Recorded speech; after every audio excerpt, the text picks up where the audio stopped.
فروخ سنگھ صاحب، سال 2025 اپنے اختتام کی جانب بڑھ رہا ہے۔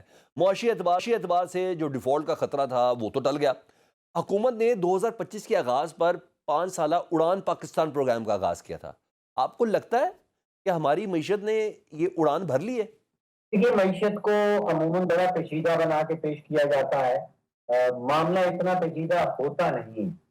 معیشت کو اگر ہم دو حصوں میں بانٹ لیں، ایک سکہ سمجھ لیجئے، سکے کے دو رخ کر لیں، ایک بیرونی معیشت اور ایک اندرونی معیشت۔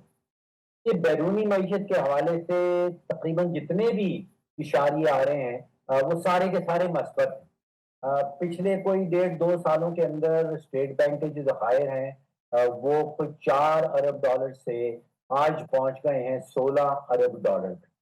تو اگر اتنے شارٹ پیریڈ میں کہیں 400% اضافہ آ جائے اور 4 گنا ذخائر بڑھ جائیں تو کچھ تو ہو رہا ہے، کہیں تو کچھ ہو رہا ہے، اور جو کچھ ہو رہا ہے وہ آپ سمجھے کہ مثبت ہی ہو رہا ہے۔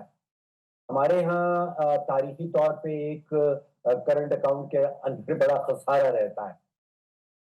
وہ اب خسارہ میں سمجھتا ہوں کہ بیلنس ہو گیا ہے، برابر برابر ہو گیا ہے۔ کچھ پیریڈ ایسے بھی آتے ہیں جس میں وہ پازیٹیو ہو جاتا ہے، بٹ اوور آل بیلنس ہو گیا ہے۔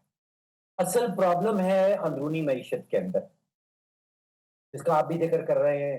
اندرونی معیشت میں سب سے بڑا ایشو جو ہے وہ مہنگائی کا ایشو ہے۔ مہنگائی کی شرح تو نیچے آ گئی۔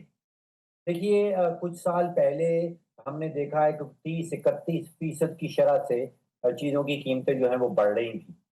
اب وہ آ گئی ہے کوئی 6 7% پہ، یعنی کہ معیشت کے اندر جو مہنگائی کی شرح بہت تیزی سے نیچے آئی ہے۔ اس کا مطلب یہ نہیں کہ مہنگائی کم ہو گئی ہے، مہنگائی کا گھوڑا ابھی بھی دوڑ رہا ہے لیکن اس کی سپیڈ بہت کم ہو گئی۔ تو پچھلے سال بھر کے اندر جس کا آپ ذکر کر رہے ہیں اس میں معیشت کا حال تو ابھی بھی برا ہے، پہلے بھی برا تھا، لیکن سمت جو ہے وہ تبدیل ہو گئی۔ جیسے میں نے کہا کہ وہ ذخائر کے حوالے سے سمت تبدیل ہوئی ہے، بہت تیزی سے تبدیل ہوئی ہے۔ مہنگائی کے حوالے سے سمت تبدیل ہوئی ہے اور بہت تیزی سے تبدیل ہوئی ہے۔ اچھا جناب، ادھر لیبر فورس کے سروے کے مطابق ملک میں بے روزگاری 7.1% ہے۔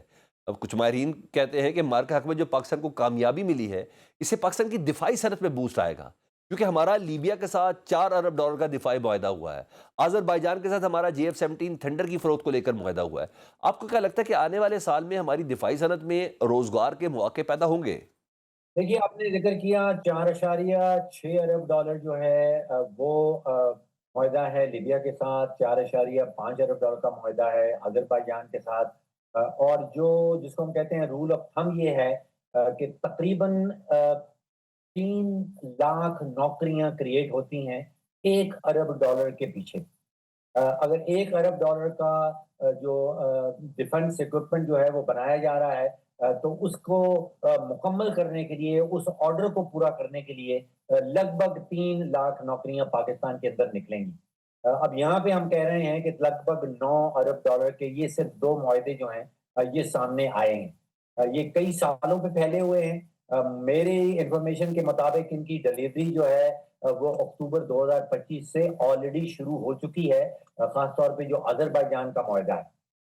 تو 1 ارب ڈالر کے پیچھے 3 لاکھ نوکریاں، اور یہاں پہ 9 ارب ڈالر کے جو ہے وہ معاہدے ہوئے ہیں۔ تو یقینی بات ہے کہ اضافی نوکریاں بھی آئیں گی، اضافی سرمایہ کاری جو پاکستان کے اندر آئے گی، اضافی ایکسپورٹس جو ہیں وہ سامنے آئیں گی۔ اور یہ اب 2 معاہدے جن کا آپ نے بھی ذکر کیا، یہ تاریخی طور پہ اگر آپ دیکھیے پاکستان کی 78 سالہ تاریخ میں مجھے یاد آتا ہے کہ کہیں 100 ملین ڈالر، کہیں 200 ملین ڈالر کے معاہدے تو ہوا کرتے تھے، لیکن بلین ڈالر کی جو معاہدے ہیں وہ میں نے اپنی زندگی میں پہلے کبھی نہیں دیکھے ہیں۔ اور یہ نتیجہ ہے تقریباً پچھلے، آپ سوچئے کہ مئی کی جنگ جیتنے کا، اور اس جنگ کو جیتے ابھی کوئی 7 مہینے ہوئے ہیں، تو اس کا مطلب ہے کہ مزید اس قسم کے معاہدوں کی توقع رکھی جا سکتی ہے۔